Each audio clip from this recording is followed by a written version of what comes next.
अस्सलाम वालेकुम नाज़रीन इकराम। नाज़रीन इकराम, 13 सितंबर को महसा अमीनी एक ईरानी लड़की थी 22 साला, जिसको ईरान की अखलाकी पुलिस ने हिजाब के इशू पर अंडर अरेस्ट किया और उसके बाद इस पर तशद्दुद की वजह से इसकी मौत वाक़या हो गई थी। उसके बाद से लेकर अब 5वां हफ़्ता है, 1 महीने से ज़्यादा का अरसा गुज़र चुका है। ईरान में एहतजाज गली गली फैल गया है।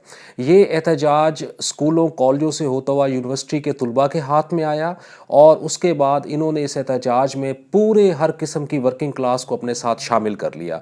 अब हाल ये है कि इस वक्त ईरान के गली गली, छोटे बड़े हर शहर में महसा अमीनी के नाम पर, इस्लामी नफाज की सख्त शिक्कों के नाम पर और अखलाकी पुलिस के नाम पर एक ज़बरदस्त एहतजाज हो रहा है। इस एहतजाज में आयतुल्लाह ख़ामनाई के ख़िलाफ़ भी नारे लग रहे हैं और उनको मुर्दाबाद तक कहा गया है।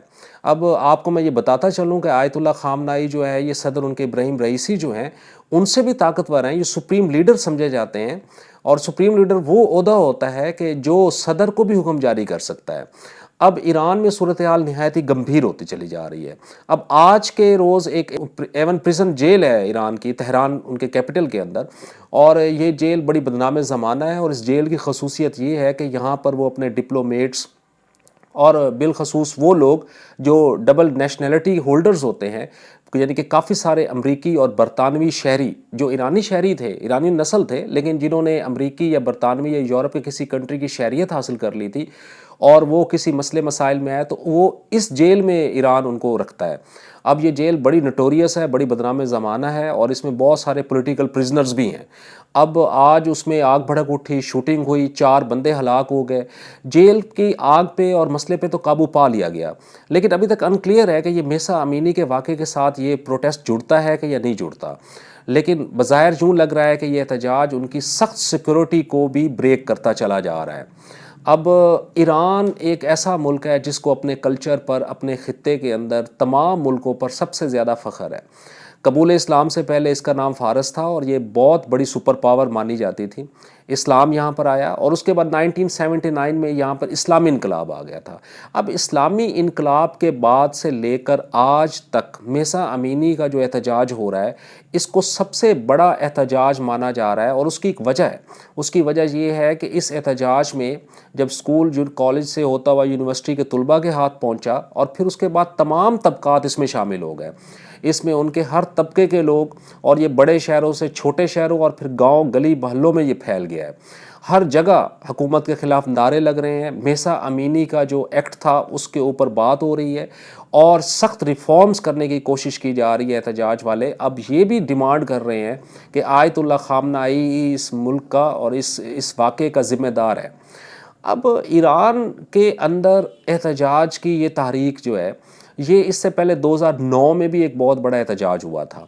ये भी इस्लामिक इनकलाब जो 1979, वो तो मिलियंस लोगों का था और पूरा इस्लाम का नफाज में उनके तमाम ईरानी लोग शामिल हो गए थे। लेकिन 2009 में जो इनका एहतजाज हुआ था वो सदारती इलेक्शन के मसले पर हुआ था। उसके बाद 2017 में और 2019 में भी ईरान के अंदर एहतजाज हुए हैं, लेकिन ये भी ज़्यादातर पेट्रोल की कीमतों के ऊपर और माशियात के कुछ इनके जो सख्त रिफॉर्म्स थी, हार्डशिप्स वगैरह, उसके ऊपर लोगों ने एहतजाज किए थे और ये वर्किंग क्लास तक महदूद था और था भी सिर्फ बड़े शहरों में। लेकिन महसा अमीनी का वाक़या गली गली फैल गया है। अब ईरान इस मामले में सख्ती से सख्ती बरतता चला जा रहा है, जो कि बिल्कुल भी ठीक नहीं है। ये एक इस्लामी अमल, इस्लामी फ़ेल है और ये एक इनफरादी अमल समझा जाता है। ज़्यादातर उलमाए कराम ये बताते हैं कि नमाज़ पढ़ना, दाढ़ी रखना, हिजाब करना, टखनों से ऊपर शलवार और इस तरह के जो भी मामलात हैं, ये इंसान का ज़ाती और इनफरादी फ़ेल है जिसका वो जवाब दे है अल्लाह ताला के हज़ूर। लेकिन ईरान एक ऐसा मुल्क है कि जो छोटी छोटी इन तमाम शिक्कों की भी बड़ी सख्ती करता है, क्योंकि सऊदी अरब में भी ऐसा ही है और चंद और ममालिक भी हैं मिडल ईस्ट के, वो भी ऐसा ही करते हैं। लेकिन उलमाए कराम बताते हैं कि इनफरादी अमाल में इंसान को तबलीग की जा सकती है, तालीम दी जा सकती है, उनको हल्का फुल्का स्ट्रेस भी किया जा सकता है मुल्की लेवल पे, स्टेट के लेवल पे, लेकिन आइन और कानून नहीं बनाया जा सकता कि कोई नमाज ना पढ़े तो उसको कोड़े मारे जाएं, या अगर कोई हिजाब नहीं करता तो उसके ऊपर क्या सख्ती की जाए या ना की जाए। अब ये सूरत हाल बड़ी गंभीर हो चुकी है। ईरान के तलबा, नौजवान नस्ल, वहाँ पे आपको पता है कि मौजूदा दौर इंटरनेट और फेसबुक का दौर है और वहाँ पे इंटरनेट की बिल्कुल उन्होंने वो कट ऑफ कर दिया है।